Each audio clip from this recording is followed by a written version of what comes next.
Beberapa tahun terakhir, tren kekerasan meningkat di Papua. Sementara masalah keadilan dan HAM masih belum terselesaikan sehingga konflik terus berlanjut. Pertanyaannya, apa strategi yang Anda akan siapkan untuk menyelesaikan masalah HAM dan konflik di Papua secara komprehensif? Waktu menjawab 2 menit dimulai dari sekarang. Masalah Papua adalah rumit karena di situ terjadi suatu gerakan separatisme.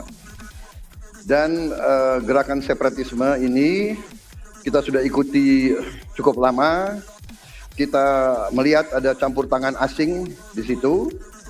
Dan kita melihat bahwa kekuatan-kekuatan tertentu selalu ingin Indonesia disintegrasi dan pecah. Untuk itu memang masalah hak asasi manusia itu menjadi sesuatu yang harus kita utamakan, dan diantaranya juga kita harus lindungi seluruh rakyat Papua, karena di situ kelompok teroris sekarang itu menyerang orang-orang Papua sendiri, rakyat yang tidak berdosa, perempuan, orang tua, anak kecil yang tidak bersenjata, diteror oleh kelompok teroris separatis ini.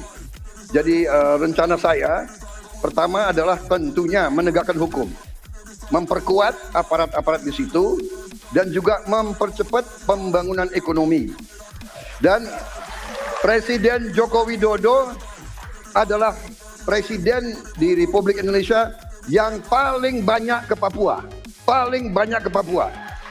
Kalau tidak salah sampai hari ini beliau sudah lebih dari 19 kali ke Papua. Dan peningkatan pertumbuhan ekonomi di bawah pemerintah Pak Jokowi yang paling pesat, yang paling tinggi selama sejarah Republik Indonesia. Jadi yang saya katakan, saya akan lanjutkan, kita harus membawa kemajuan ekonomi, sosial, services yang terbaik untuk rakyat Papua, melindungi rakyat Papua dari keganasan para separatis dan teroris, dan menjamin penegakan hak asasi manusia. Terima kasih. Dan selanjutnya, ya. Hadirin harap tenang, kita lanjutkan. Baik, kami persilakan kepada calon presiden nomor urut 3 untuk menanggapi jawaban dari calon presiden nomor urut 2. Waktu Anda 1 menit, Bapak, dimulai dari sekarang. Terima kasih, tapi menurut saya rasanya tidak cukup Pak Prabowo. Karena dialog menurut saya menjadi sesuatu yang penting. Agar seluruh kekuatan yang ada di sana, seluruh kelompok yang ada di sana bisa duduk bersama untuk menyelesaikan itu. Itu menurut saya roots masalahnya. Pertanyaan saya simpel saja. Apakah Bapak setuju dengan model dialog yang saya tawarkan itu? Terima kasih. Saya setuju. Terima kasih. Baik. Jadi Bapak penulis, Prabowo, saya mau jawab dulu. Saya mau jawab. Waktunya Bapak merespon nanti setelah mendengarkan jawaban ataupun tanggapan dari paslon nomor 1. Atau terima kasih atas pengertiannya. Harap tenang hadirin, kita akan lanjutkan. Baik, selanjutnya kita akan lanjutkan dengan mempersilakan calon presiden nomor urut 1 untuk menanggapi jawaban calon presiden nomor urut 2. Waktunya 1 menit dari sekarang. Masalahnya bukan kekerasan. Karena ketika bicara kekerasan di Jakarta aja ada 3 pandangan. Ada yang menganggap ini terorisme, ada yang menganggap ini separatisme, ada yang menganggap ini kriminal. Di kita aja di Jakarta ada perbedaan pandangan. Apa masalah utamanya? Masalah utamanya adalah tiadanya keadilan di tanah Papua. Itu masalah utama. Oke? Jadi tujuannya bukan semata-mata tentang mentiadakan kekerasan. Karena damai itu bukan tiada kekerasan, damai itu ada keadilan. Itu prinsip utamanya. Nah, jadi caranya bagaimana? 1. Atas semua peristiwa pelanggaran HAM yang terjadi dilakukan tindakan penyelesaian hingga tuntas. Oke? Yang kedua, mencegah terjadinya pengulangan dengan memastikan semua yang bekerja di Papua memahami bahwa yang harus dihadirkan bukan tidak ada kekerasan, tapi keadilan. Yang ketiga, melakukan dialog dengan semua secara partisipatif. Terima kasih. Baik, terima kasih. Terima kasih.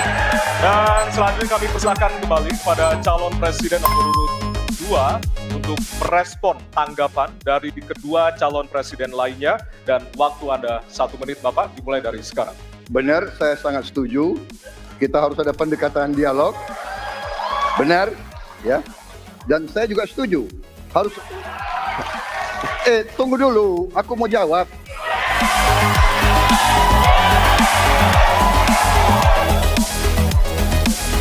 Jadi, benar keadilan. Benar sekali, harus ada keadilan. Tetapi saya mau mengatakan, tidak sesederhana itu, Pak Anies. Ada faktor-faktor lain, Pak Anies. Ada faktor geopolitik, ada faktor ideologi.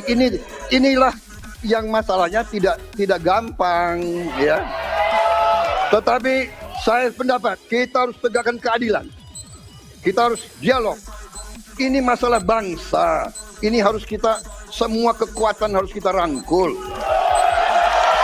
Baik, waktu habis Bapak. Waktu habis Bapak. Terima kasih.